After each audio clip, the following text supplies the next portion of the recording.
இந்த Russia Ukraine யுத்தத்தை நிறுத்தியே தீருவேன் அப்படின்னு முடிவு பண்ணிட்டாருங்க. ஸோ அதுக்காக தான் வந்து இப்போ புட்டினுடன் பேச்சுவார்த்தை அப்படின்னு சொல்லியிருக்காங்க. புட்டின் வந்து ஜெலன்ஸ்கியோட பேசுவாரா அப்படின்னா கஷ்டம்தான்.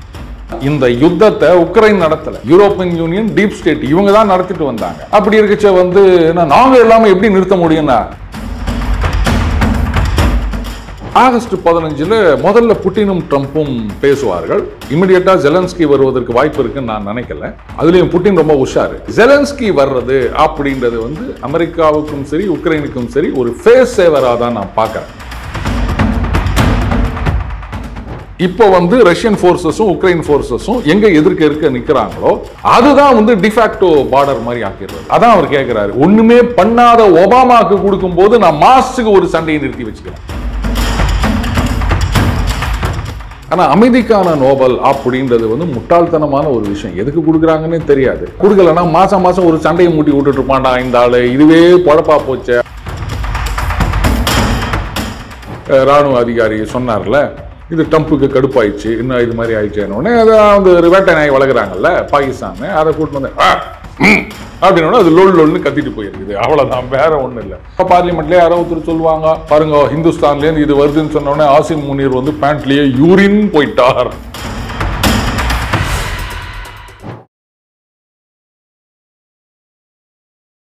இளைய பரதனையர்களுக்கு வணக்கம். இன்னைக்கு நம்ம நேர்காணலில் நம்ம சிறப்பு விருந்தினர் நம்ம ரஷ்யன் ஏஜெண்டா இருக்கக்கூடிய நம்ம அருண் சார் அவர்கள் தான். சார் வணக்கம் சார். வணக்கம் விக்ரம். சார், என்ன சார் திடீர்னு வந்து இப்போ ட்ரம்ப்பை மீட் பண்ண போகிறதா தெரிய வருதே சார். அதாவது ட்ரம்ப்பும் புட்டினும் மீட் பண்ணி ஆகஸ்ட் 15 மீட் பண்ணி என்ன விஷயங்கள் கலந்துரைய போகிறாங்க? ஏன் ஜெலன்ஸ்கி கூப்பிட்டாங்களா, இல்லை ஏதாவது போர் நிறுத்தத்துக்கான வாய்ப்புகள் உண்டா? அதாவது இவரும் வந்து மாசத்துக்கு ஒன்று டார்கெட் வச்சுக்கிறாருங்க, பேச்சுவார்த்தை நடத்தணும் அப்படின்னு. சமீபத்தில் அஜர்பைஜான், அர்மீனியா 2 பேரையும் கூப்பிட்டு வச்சு கழுத்து போட வச்சாரு. ஒன்று 2 பேரும் சொல்லி வச்ச மாதிரி ஏற்கனவே சொல்லி தான் கூப்பிட்டு வந்துக்கிறாங்க, இந்த மாதிரி இவருக்கு நோபல் பரிசு கொடுக்கணும்னு. அந்த ட்ரம்ப்புடைய அந்த கேரக்டரிஸ்டிக்ஸ் ஃபைல் ஒன்று இருக்குது, மீம்ஸ்லாம் அதான் யூஸ் பண்ணுவாங்க. ரொம்ப அழகாக அந்த ஒரு சிரிப்பு, பரவாயில்லையே சொன்ன டைலாக கரெக்டாக ஒப்பிச்சிட்டாங்களே அப்படின்னு. ஆனால் நோபல் பீஸ் கமிட்டியில் சொல்லிட்டாங்க போல, இதெல்லாம் தம்மா நாடு, ஏற்கனவே ஒரு பெரிய சண்டை நடந்துட்டு இருக்கும்போது அதை நிறுத்தலைன்னா நாங்கள் கன்சிடரே பண்ண மாட்டோம் அப்படின்னு அங்கிருந்து யாரோ சோர்ஸஸ் சொல்லிக்கிறாங்க ட்ரம்ப்புக்கு. அதனால அவர் என்ன பண்ணிட்டாரு, இந்த ரஷ்யா உக்ரைன் யுத்தத்தை நிறுத்தியே தீருவேன் அப்படின்னு முடிவு பண்ணிட்டாருங்க. ஸோ அதுக்காக தான் வந்து இப்போ புட்டினுடன் பேச்சுவார்த்தை அப்படின்னு சொல்லியிருக்காங்க. ஆகஸ்ட் 15 அலாஸ்கால அப்படின்னு. இதில் நம்ம ஏற்கனவே சொல்லியிருந்தோம், அந்த விட்காஃப்னு இவருடைய தூதராக போயிருந்தார். நம்ம அஜித் தோவல் அவர்களும் அன்றைக்கே தான் போயிருந்தார், விட்காஃபோட பேசினார். ஆனால் அது எப்படி இருக்குன்னா, குறிப்பாக நமது இந்த பாஜக, காங்கிரஸ், தேசிய கட்சிகள் இருக்கு இல்லையா, இவங்க வந்து தமிழ்நாடு மாதிரி ஒரு மாநிலத்தில் கூட்டணி கட்சியோடைய பேச்சுவார்த்தை நடத்தணும் அப்படின்னு சொன்னால், இங்கே லோக்கலில் இருக்க லீடர், அதுவும் காங்கிரஸில் லோக்கல் லீடர்ஸோட அந்த மேலிட பார்வையாளர்னு ஒருத்தர் வருவாருங்க. அவருக்கு வந்து இங்கே என்னென்ன தொகுதி, என்ன ஏது, அங்கே எப்படி ஸ்ட்ரென்த்து, அதெல்லாம் பெரும்பாலும் தெரியாதுங்க. அவரை கூப்பிட்டு உட்கார வச்சுட்டு ஜெயிக்கவே முடியாத தொகுதி சிலதெல்லாம் தள்ள கட்டி போடுவாங்க. அது உள்ளுக்குள்ளே சில தலைவர்கள் இருப்பாங்க, அவங்க வந்து எங்களுக்கு இந்த தொகுதி கட்டாயம் போது அது கொடுத்துருவாங்க. மற்றதெல்லாம் வந்து ஐயா இது வேலைக்கு இதை கொடுத்துரு அப்படின்ற மாதிரி. இந்த விட்காஃபுக்கு வந்து ரஷ்யானா என்ன, உக்ரைனா என்னன்னு தெரியல போல இருக்குது. அங்கே போன உடனே புட்டின் என்ன சொல்லியிருக்காரு, ரைட்டு ஒத்துக்கிறோம், சீஸ்ஃபயருக்கு ஒத்துக்கிறோம். அவர் என்ன சொல்கிறாரு, அந்த டோனட்ஸ்க்கு, லுஹான்ஸ்க்கு, ஜப்பரோஷியா, கெர்சான் இதிலெல்லாம் வந்து நாங்கள் வரமாட்டோம் அப்படின்னு சொல்லிட்டு, கூடவே என்ன சொல்லிக்கிறாரு, ஜப்பரோஷியா, கெர்சான் இங்கிருந்து உக்ரைன் அமைதியாக படைகளை வாபஸ் வர வேண்டும் அப்படின்னு சொன்னாராம். இந்த விட்காஃப் என்ன நினச்சிக்கிறாரு, ஜப்பரோஷியா, கெர்சான் இது 2ம் ரஷ்யாவோட ஏரியா போலகுது, அங்கே உக்ரைன் இருக்காங்க, அங்கே வெளில போக சொல்கிறாங்க போலகுது அப்படின்னு நினச்சிக்கின்னு, சரி இங்கேருந்து வெளில வந்தால் அவங்க ஒத்துக்கிறாங்களா அப்படின்னு இது பண்ணிக்கிறாரு. இப்போ தான் தெரியுது, டேய் அது எல்லாமே உக்ரைன் தான், அவன் நாட்டிலேருந்து அவன் வெளில போக சொல்லலாம், நீ வேற தலையாட்டு வந்துக்கிறியா அப்படின்னா இவர் மேலிட பார்வையாளர் மாதிரி முழிக்கிறாரு. அண்ட் விட்காஃபை பொறுத்த வரைக்கும் குறிப்பாக யூரோப்பியன் யூனியன், இல்லை விட்காஃப் இல்லை, இது மார்க்கோ ரூபியோ, அவர் வந்து என்னன்றாரு, யூரோப்பியன் யூனியனையும் இதில் லூப்பில் வச்சுக்கணும், அவங்களும் சேர்ந்து பேசணும் அப்படின்னு. ஆனால் இவர் விட்காஃபும் சரி, வைஸ் பிரசிடென்ட் ஜேடி வான்ஸும் சரி, இல்லை யூரோப்பியன் யூனியன்லாம் வேண்டாம், 2 பேரும் நேராக பேசட்டும், பேசி முடித்த பிறகு ட்ரம்ப் வந்து யூரோப்பியன் யூனியன் தலைவர்களை கூப்பிட்டு இந்த மாதிரி பேசணும் அப்படின்னு சொல்வார் இந்த மாதிரி இது பண்ணிட்டு இருக்காங்க. ஸோ உள்ளுக்குள்ளேயே வந்து என்ன பண்ண போறோம் அப்படின்றதுல ஒரு கருத்தொற்றுமை கிடையாது. அண்ட் ட்ரம்ப்பை பொறுத்த வரைக்கும் இந்த மாசம் கோட்டாக்கு ஏதாவது பண்ணி ஆகணுமே அப்படின்னு அவர் துடிச்சிட்டு இருக்காரு. அது இந்த மாசம் முடியாது, ஏன்னா இந்த மாசத்துக்கு அஜர்பைஜான் அர்மீனியா முடிஞ்சிச்சு. செப்டம்பருக்கு ஏதாவது வேணும் இல்லையா? இதுல பாத்தீங்கன்னா இந்த புட்டின் சமாதானத்துக்கு ஒத்துக்கலைன்னு சொன்னா ஆகஸ்ட் எண்டில் வேற எங்கேயாவது சண்டையை மூட்டி விடுவாங்க. ஏன்னா செப்டம்பருக்கு யாரை நிறுத்த முடியும் இல்லையா? அந்த ஒரு பிரச்சனை இருக்குது. இப்போ புட்டின் வந்து ஜெலன்ஸ்கியோட பேசுவாரா அப்படின்னா கஷ்டம்தான். இப்போ ஆல்ரெடி ஆரம்பிச்சிட்டாங்க. ஜெலன்ஸ்கி வந்து அது எப்படி எங்களை கலந்துக்காம நீங்கள் இது மாதிரி என்ன பண்ணணும், எங்கள் நாட்டு பகுதிகளை வந்து நீங்களாம் வந்து ஸ்வாப் பண்ண முடியாது அப்படின்னு. கரெக்ட். ஒரே ஒரு சின்ன உதாரணம் சொல்லிட்டா விக்ரம். இப்போது நீங்கள் வந்து உங்கள் பொண்ணுக்கோ பிள்ளைக்கோ கல்யாணம் பண்ணுறீங்க, ரைட்? உங்ககிட்ட ஏதோ வசதி இருக்குது, ஆறு கடனோட வாங்கி நீங்களே ஏதோ உங்கள் சொந்த முயற்சியில் பார்த்து கல்யாணம் பண்ணுறீங்க அப்படின்னு சொன்னால் சொந்தக்காரங்கெல்லாம் வருவாங்க. அவங்க வந்து என்ன சாப்பிட்டு போனோம் மொய் எழுதணும், அவ்வளோதான். ஆனால் இல்லைங்க என்னால் ஒன்றுமே பண்ண முடியாது, அதனால் சொந்தக்காரங்க தெரிஞ்சவங்க இவங்கெல்லாம் தான் சேர்ந்து வச்சு முன்னிருந்து கல்யாணத்தை நடத்துகிறாங்க அப்படின்னு சொன்னால், திடீர்னு அவங்க அந்த கல்யாணத்தை நிறுத்துன்னு சொன்னாலும் நீங்கள் தலையாட்டி தான் ஆகணும். இல்லை உன் பையனுக்கு இந்த பொண்ணு வேணாம் வேற பொண்ணு அப்படின்னு சொன்னாலும் நீங்கள் ஒத்துனுக்கு தான் ஆகணும். ஏன்னா இந்த கல்யாணத்தை நீங்கள் நடத்தலை, அவங்களெல்லாம் தான் சேர்ந்து நடத்துகிறாங்க. புரியுதா? அதே மாதிரி தான் இந்த யுத்தத்தை உக்ரைன் நடத்தலை, யூரோப்பியன் யூனியன் டீப் ஸ்டேட் இவங்க தான் நடத்திட்டு வந்தாங்க. அப்படி இருக்கச்ச வந்து நாங்கள் எல்லாமே எப்படி நிறுத்த முடியும்னா, லூசே, ஆரம்பிச்சதே நீ இல்லை, பின்னாடி எவனோ ஒருத்தன் உனக்கு கீ கொடுத்து ஆட விட்டா நீ ஆடி நிற்கிற, பப்பட் மாதிரி உன்னை ஏக்கி நிற்கிறாங்க. அப்போ அந்த இன்னைக்கு ஏற்கிறவர் போயிட்டு வேற ஒருத்தர் புதுசா வந்து இப்படி அந்த குரங்கு வெங்கி மங்கி மாதிரி ஆட்டினாலும் நீ பேசித்தான் ஆகணும், வேற வழி கிடையாது உனக்கு. நாங்க இல்லாம எப்படி அப்படின்லாம் நீ வந்து வீரவேஷம் போட முடியாது. என்ன நடக்கலாம் அப்படின்னா, ஆகஸ்ட் 15 முதல்ல புட்டினும் ட்ரம்ப்பும் பேசுவார்கள். இமிடியேட்டா ஜெலன்ஸ்கி வருவதற்கு வாய்ப்பு இருக்குன்னு நான் நினைக்கல. அதுலேயும் புட்டின் ரொம்ப உஷாரு. ஜெலன்ஸ்கியோட கூப்பிட்டு பேசணும்னு வச்சுக்கோங்களேன், இவர் என்ன பண்ணாரு, நடுவில் உட்காந்துப்பாரு ட்ரம்ப். ரெண்டு பக்கமும் ரெண்டு பேரையும் உட்கார வச்சுட்டு கையெழுத்து போட்டு, புட்டின் சொல்லாட்டா கூட ஜெலன்ஸ்கிக்கு சொல்லியிருப்பாரு, இது மாதிரி இவருக்கு நோபல் அப்படின்னு மூஞ்ச வச்சு நிற்பாரு. புட்டினுக்கு என்ன இதெல்லாம் தெரியாதா? அவரு எங்க கேஜிபி காலத்திலேருந்து வந்தவர் அவரு. ஸோ அவர் அதெல்லாம் ஒத்துக்க மாட்டார். அடுத்தது வந்து ஜெலன்ஸ்கி வர்றது அப்படின்றது வந்து அமெரிக்காவுக்கும் சரி உக்ரைனுக்கும் சரி ஒரு ஃபேஸ் சேவராக தான் நான் பார்க்குறேன். ஏன்னா ஈஸ்டர்ன் ரீஜியன்லாம் என்கிட்ட கொடுத்துருங்க. அதுக்கப்புறமா அந்த நேட்டோ விஷயத்தை பொறுத்த வரைக்கும் அவங்க என்ன சொல்கிறாங்க, அதெல்லாம் வந்து நாட் ஃபார் நெகோசியேஷன் அப்படின்றாங்க. புட்டின் அதெல்லாம் ஒத்துக்க மாட்டார். இதுவர் நாங்கள் சண்டையை ஆரம்பித்ததே இதுக்காகத்தான், நீ வந்து நேட்டோவில் சேரக்கூடாது அப்படின்னு. இவ்வளோ நாள் 3.5 வருஷத்துக்கு மேலே சண்டையை போட்டு இவ்வளோ பேர் வீரர்கள்லாம் வேற தியாகம் பண்ணிவிட்டு இவ்வளோ செலவு பண்ணி விட்டு உன்னை நேட்டோவில் சேர்க்கறதுக்காக சண்டை போட்டான், அதெல்லாம் முடியாது அப்படின்னு. வயா மீடியாவா மேபி ஒரு 10 வருஷம் 20 வருஷம் அது வரைக்கும் வந்து நேட்டோவில் சேர மாட்டாங்க அப்படின்ற மாதிரி ஒரு அண்டர்ஸ்டாண்டிங்க்கு வரலாம். பட் அது கூட புட்டின் எந்த அளவுக்கு ஏற்றுப்பாருன்னு தெரியாது. ஏன்னா 20 வருஷம்ன்றது இன்னைக்கு நம்ம நினைக்கும் போது 20 வருஷம் அப்படின்னு தோணும். ஜஸ்ட் லைக் தட் அது போயிடும் அது. ஏன்னா புட்டினே எத்தனை வருஷம் அவர் பிரசிடெண்டாக இருக்காரு. இதில் கண்டிஷன்ஸ் அப்படின்னா வேற ஒன்றுமே இல்லை. ட்ரம்ப் ஒரே ஒரு கண்டிஷன் போட்டாராம், இந்த மெட்வெடேவ் வரக்கூடாது அப்படின்னு. எதுக்கு அப்படின்னா, அந்த ஆள் என்ன ட்விட்டரில் ட்ரோல் பண்ணிருக்கிறான்,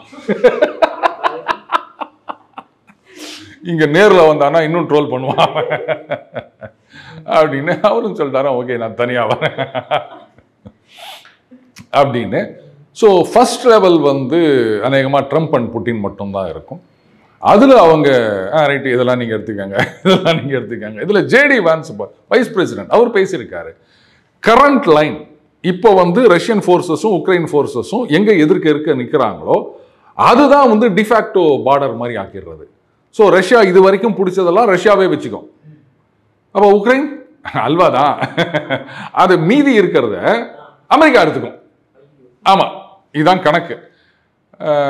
அது ஜேடி வான்ஸ் ஓப்பனாகவே சொல்லியிருக்காரு, இந்த கரண்ட் லைன் தான் வந்து அத்தோட நிறுத்திக்கணும் அப்படின்னு. இது எந்த அளவுக்கு ஜெலன்ஸ்கி ஒத்துப்பாருன்னு தெரியல. முக்கியமாக யூரோப்பியன் யூனியனில் வந்து ஆரம்பிச்சிட்டாங்க அவங்க, ஐயா என்ன பண்ணுறது அப்படின்னு.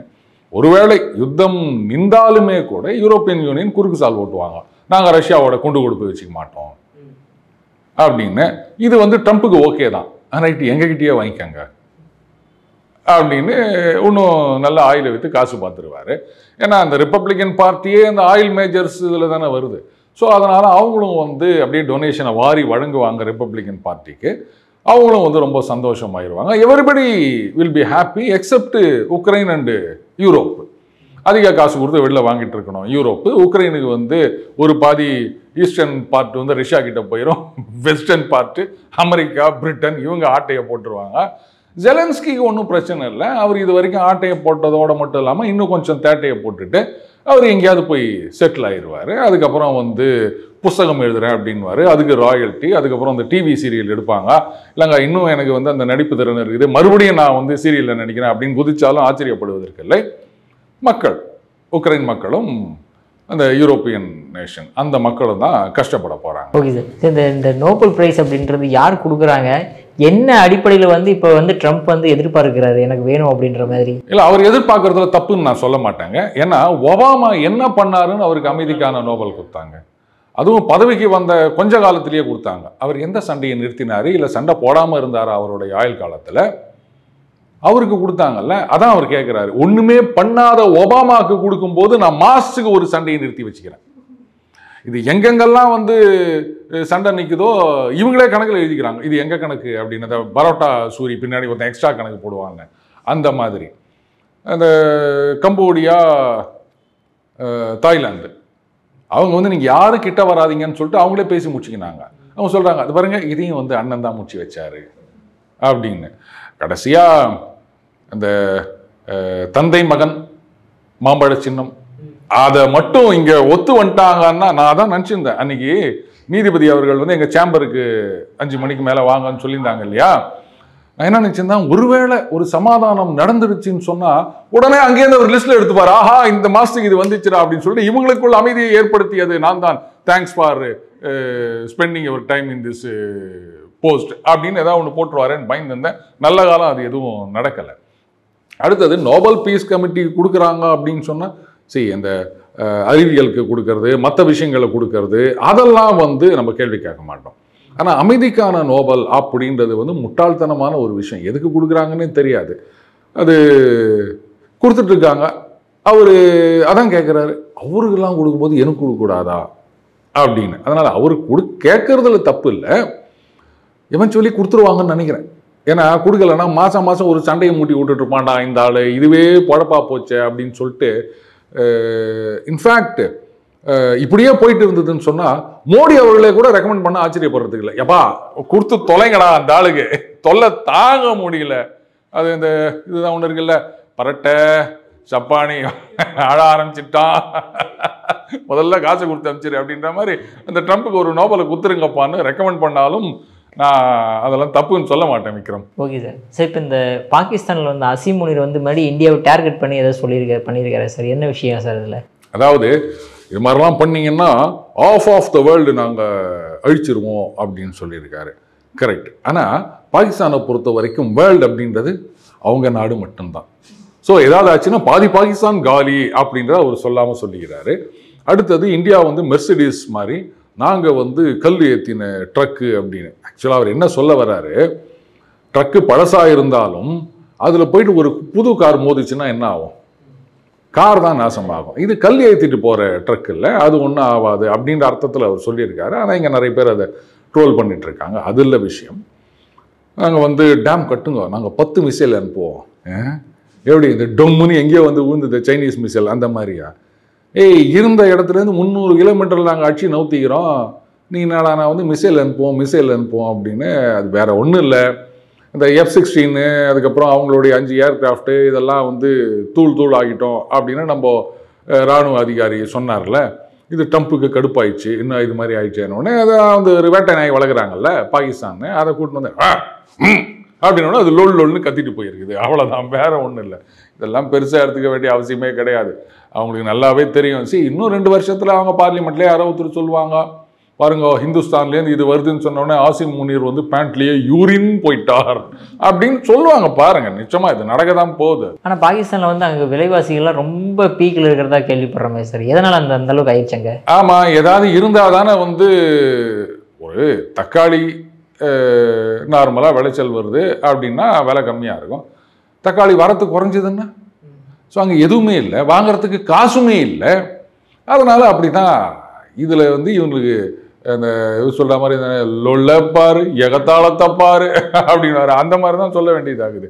திங்கிறதுக்கு சோறு இல்லை, அவன் வந்து பிச்சை எடுத்துன்னு சுற்றி நிற்கிறாங்க. நாட்டின் தலைவர்களே பிச்சை பாத்திரத்தோடு சுற்றுறாருன்னு உங்கள் எம்பிக்களே சொல்கிறாங்க. இந்த லட்சத்தில் இவர் வந்து பாதி உலகத்தை தூக்கிடுவாராம். ரைட்டு விடுங்க, ஏதோ கனவு உலகத்தில் இருக்காரு. இந்த ஃபீல்டு மார்ஷல் பட்டம் வேற கொடுத்துட்டாங்களா, அதனால் அவருக்கு பிடிக்க முடியல. அங்கே வந்து அமெரிக்கா சொல்கிறதெல்லாம் கேட்டுக்கின்னு அவர் எந்தெந்த பக்கம் கை காமிக்கிறாரோ அந்தந்த பக்கம்லாம் லொல் லொல் அப்படின்னு கத்திட்டு இருக்கிறது தான் அதோட வேலை. அங்கே போடுறாங்களோ பிஸ்கட் போடுறாங்களோ. ஆனால் இங்கே சீனா பார்த்துனே இருக்கிறாங்க. இவ்வளோ நாளாக நான் உனக்கு எலும்பு துண்டு போட்டுருந்தேன், நீ என்னடானா இன்னைக்கு அங்கே அவன் போடுறானே அங்கே ஓடிட்டியா நீ? இன்னைக்கு இருந்தாலும் இங்கே தானே நீ வரணும், பார்த்துக்கிறேன்டி, நாங்கள் பலுச்சிஸ்தானில் வச்சுக்கிறோம் ஆப்பு அப்படின்ட்டு நம்ம எதுவுமே பண்ண வேணாம். ஏன்னா அந்த சிபிஇசி வந்து அந்த ஏரியா பக்கத்தில் போதுங்க. அதனால் அவங்க என்ன பண்ணுவாங்க, இவர் ரொம்ப அமெரிக்காவோட இணைஞ்சிட்டு இருந்தாருன்னு சொன்னால் ஆஹா அப்படியா அப்படின்னு சொல்லிட்டு பலுச்சிஸ்தானுக்கு அவங்க சப்போர்ட் பண்ண ஆரம்பிச்சாங்கன்னா கதை கந்தல். கடைசி ஒன்று சார், இந்த ட்ரம்ப்பும் புட்டினும் வந்து இப்போ பேச்சுவார்த்தை நடத்துகிறாங்க ஆகஸ்ட் 15. அதனால் வந்து இப்போ என்ன வார் நின்றுமா என்ன? உடனே நிற்கும்னு எதிர்பார்க்கறது கஷ்டம் விக்ரம். ஏன்னா இந்த டெம்பரரி சீஸ்ஃபயர் அப்படின்றதுக்கு புட்டின் என்றைக்குமே ஒத்துக்க மாட்டார். ஏற்கனவே அவர் ஒத்துக்கலை. அண்ட் அந்த 15ஆம் தேதிக்கு முன்னாடியே கூட பார்த்தீங்கன்னா இந்த ஜெலன்ஸ்கி வந்து இல்லாத குழப்பத்தெல்லாம் பண்ணும். பேச்சுவார்த்தையே நடக்க விடாத மாதிரி பெரிய தாக்குதல் ஏதாவது நடத்தலாம். அந்த ஆப்ரேஷன் ஸ்பைடர் வெப்னு இஸ்தான்புல் பேச்சுவார்த்தைக்கு முன்னாடி பண்ணார் இல்லையா, அந்த மாதிரி. அண்ட் யூரோப்பியன் யூனியன்லையும் அந்த மேக்ரோன் ஆகட்டும், மெர்சு ஓப்பனாக சொல்ல, மேக்ரோன் ஆஸ் ஆஃப் நோ அவர் ஓப்பனாக சொல்லிட்டாரு. அவங்களுக்கு வந்து இதில் இஷ்டம் இல்லை, சண்டை போட்டுக்கினே இருக்கணும். எத்தனை நாள்ரா அப்படின்னா எத்தனை நாள் தான் அதுக்கு என்ன வந்தது அப்படின்னு இருக்காங்க அவங்க. இது வந்து யூரோப்பியன் யூனியனை உடைவதற்கான ஒரு காரணமாக கூட இருக்கலாம். ஸோ 15th பேச்சுவார்த்தை நடந்த உடனே யுத்தம் நின்றுறாரு. ட்ரம்ப் என்ன பண்ணுவார், யூரோப்பியன் யூனியனோட பேசிட்டு என்னென்ன மாதிரி என்னோடனே அவங்க வந்து இல்லை இல்லைன்னுவாங்க. என்ன இல்லை இல்லைண்டா, நான் சொல்கிறேன் நீ இல்லைன்றியா, இன்னொரு 15 போடு அப்படின்வாரு. ஸோ அவங்கள ஒரு வழியாக கன்வின்ஸ் பண்ணணும். அதுக்கப்புறமா ஜெலன்ஸ்கி வந்து தான் கழுத்து போகிறதுக்கு அவர் தானே வரணும். அவர்னா வேற யாரையாவது அனுப்ப முடியுமா? அதனால் அந்த கையெழுத்து போடுறது அப்படின்னு முதல்ல அந்த டேர்ம்ஸ் அண்ட் கண்டிஷன்ஸே ஒத்துக்கணும். புட்டின் ஸ்ட்ராங்காக இருக்கார். ஏன்னா is talking from a position of strength. இவர் வந்து 2 சப்மரின் நான் அனுப்புகிறேன் அப்படின்னு சொன்னார்ல, இந்த அளவுக்கு வந்து ஒரு முட்டாள்தனமாக ஒரு பிரசிடென்ட் பொட்டஸ் பேசி நான் பார்த்தது கிடையாது. இதுக்கு புட்டின் ஏதாவது பதில் கொடுத்தாரா? சைலண்ட்டாக இருந்தார். என்ன பண்ணாங்க, ஏன்னா லாஸ்ட் மந்த் வந்து ஜூலை 24th நினைக்கிறேன், அவங்க வந்து புதுசாக ஒரு சப்மரீனை கமிஷன் பண்ணுறாங்க. தட் இஸ் கால்டு கின்யாஸ் பொஷார்ஸ்கி போரே கிளாஸ் சப்மரீன். அது அந்த சப்மரீன் வந்து அட்வான்ஸ்டு ஸ்டெல்த் சப்மரீன் அப்படின்றாங்க. அதில் வந்து புலாவா மிசைல் அப்படின்னு ஒன்று இருக்குது, ballistic missile, submarine launched ballistic missile. ஆக்சுவலாக அந்த பொஷார்ஸ்கி அப்படின்ற பேருக்கு ஒரு பெரிய சிக்னிஃபிகன்ஸ் இருக்குது. இந்த இன்ஃபர்மேஷன் வந்து நமக்கு கொடுத்தது லலிதா பாலச்சந்திரனா. டாஸ் நியூஸ் ஏஜென்சியில் ஒர்க் பண்ணுறாங்க. பேர் பார்த்தா இந்தியன் மாதிரி இருக்கும். She is of Indian of Russian. அவங்க கொடுத்த இன்ஃபர்மேஷன். அவங்களுடைய சிட்டிலேருந்து தான் டிமிட்ரி பொஷார்ஸ்கி அப்படின்றவர் வந்து ஐ திங்க் 1600 சம்திங் நினைக்கிறேன், அந்த காலகட்டத்தில் மாஸ்கோ வரைக்கும் போயிட்டு அங்கே இருந்த ஒரு கொடுங்கோலனை அடித்து துரத்தினார் அப்படின்னு.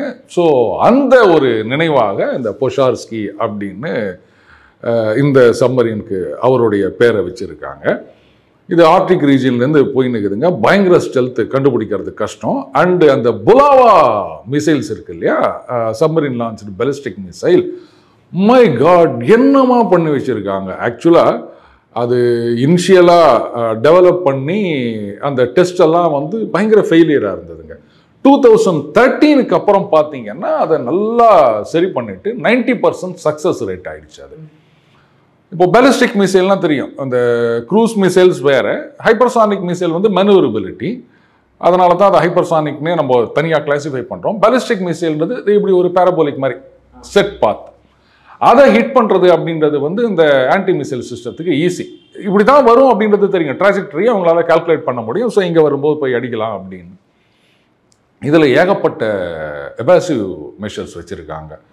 அந்த டீகாய்ஸ் இருக்குது, ஷாஃப் இருக்குது, அதுக்கப்புறம் எலக்ட்ரானிக் கவுண்டர் மெஷர் இருக்குது. ஸோ அந்த ஆன்டி மிசைல் சிஸ்டத்துக்கே இது அல்வா கொடுக்கும். இப்போ ஃபைட்டர் ஜெட்டில் தாங்க இதை நீங்கள் பார்க்க முடியும். அந்த ஹீட் சீக்கிங் மிசைல்னு சொல்லுவாங்க. அதுக்கப்புறம் இந்த ரேடார் லாக்டு எலக்ட்ரானிக் மிசைல் அப்படின்னு சொல்லுவாங்க.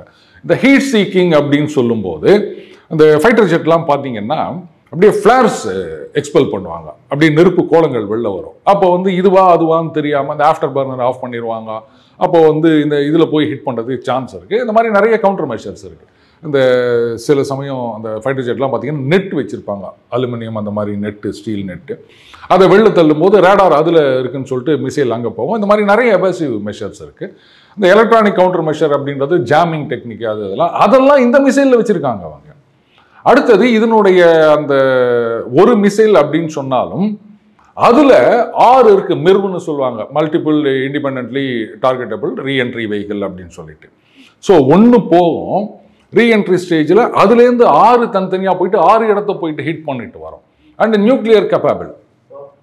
இதனுடைய சர்க்குலர் ஏரர் ப்ராபபிலிட்டி வந்து அரௌண்ட் ஒரு 250 மீட்டர் அப்படின்றாங்க. சர்க்குலர் ஏரர் ப்ராபபிலிட்டினா நீங்கள் ஒரு பாயிண்ட் வச்சுட்டு ஒரு மிசைல் அனுப்புனீங்கன்னா கரெக்டாக அந்த பாயிண்ட்டை போய் ஹிட் பண்ணிச்சு அப்படின்னா 0 எரர். 10 மீட்டர் எரர் அப்படின்னு சொன்னீங்கன்னா அந்த பாயிண்ட்லேருந்து ஒரு 10 மீட்டர் இந்த பக்கம் அந்த பக்கம் போய் விழும். 250 மீட்டர்னா நீங்கள் யோசிச்சு பார்த்துக்கங்க. இது வந்து அணுகுண்டுன்னும் போது பல கிலோமீட்டருக்கு அதனுடைய டேமேஜ் இருக்கும். 250 மீட்டருக்கும் 500 மீட்டருக்கும் என்ன வித்தியாசம்? ஸோ இந்த மாதிரி ஒரு மோஸ்ட் அட்வான்ஸ்டு சப்மரின்ஸ் அவங்க லான்ச் பண்ணிட்டு இருக்காங்க. இவர் என்னடானா இன்னும் வந்து அவங்களுடைய இந்த ஒஹாயோ கிளாஸ் சப்மரின் மட்டும்தான் நியூக்ளியர் மிசைல் லான்ச் பண்ண முடியும். மற்றதெல்லாம் அந்த கேப்பபிலிட்டி கிடையாதுங்க. இவர் ஆனால் நாங்கள் 2 அனுப்பிச்சிக்கிறேன் அப்படின்னா நீ 2 அனுப்பு, புட்டின் வாயே திறக்கல. பார்த்தீங்களா, எதுவுமே சொல்லலை அவர். அங்கே வந்து யாரும் கிறுக்க மாதிரி ட்ரம்ப் இப்படி சொல்லிட்டாரு, நீங்கள் என்ன பதிலடி கொடுத்தீங்க அப்படின்னு எந்த முட்டா பையிலும் கேட்கல ரஷ்யாவில். இங்கே சில பேர் கேட்குற மாதிரி, புரியுதுங்களா? நான் பொதுவாக சொல்கிறேன், உங்களை சொல்கிறேன்னு கூட வச்சுக்கோங்க, நான் வேற யாரையும் சொல்லலை. ஸோ அந்த மாதிரி கேப்பபிலிட்டி இருக்கும்போது நீங்கள் வந்து அவங்கள எப்படி சண்டை போட்டு ஜெயிக்க முடியும் அப்படின்னு நினச்சிட்டு இருக்கீங்க? நீங்கள் ஒன்றும் இல்லாமல் தரமட்டமாக்கிடுவாங்க. சொல்கிறாங்களா ஆஃப் த வேர்ல்டு அப்படின்னு பாகிஸ்தானில் இருக்க அந்த ஒரு சொரிநாய் கொல்ச்சினுக்குத அவர் புட்டின் சத்தம் காட்டாமல் என்டையர் வேர்ல்டையே வந்து தூக்கி சாப்பிட்ருவார். இது புரியாமல் சண்டையை நடத்தணும் அப்படின்னு சொல்லிட்டு தான் என்ன பண்ண முடியும்? யூரோப்பியன் யூனியன் அவங்க வந்து சரி ரைட்டு நீங்கள் நிறுத்திக்கங்க, ஆனால் நாங்கள் அவங்களோட பேச்சுவார்த்தை வச்சுக்க மாட்டோம் அப்படின்னு சொல்கிறதுக்கான வாய்ப்புகள் அதிகம். அப்படி போனாங்கன்னா யூரோப்பியன் யூனியனு டக்கு டக்கு டக்குன்னு உடையறதுக்கும் வாய்ப்புகள் அதிகம். Vikram, okay sir. சார், அற்புதமான கருத்துக்கள் இளையபாரனோட பார்த்ததற்கு மிக நன்றி சார். நன்றி விக்ரம்.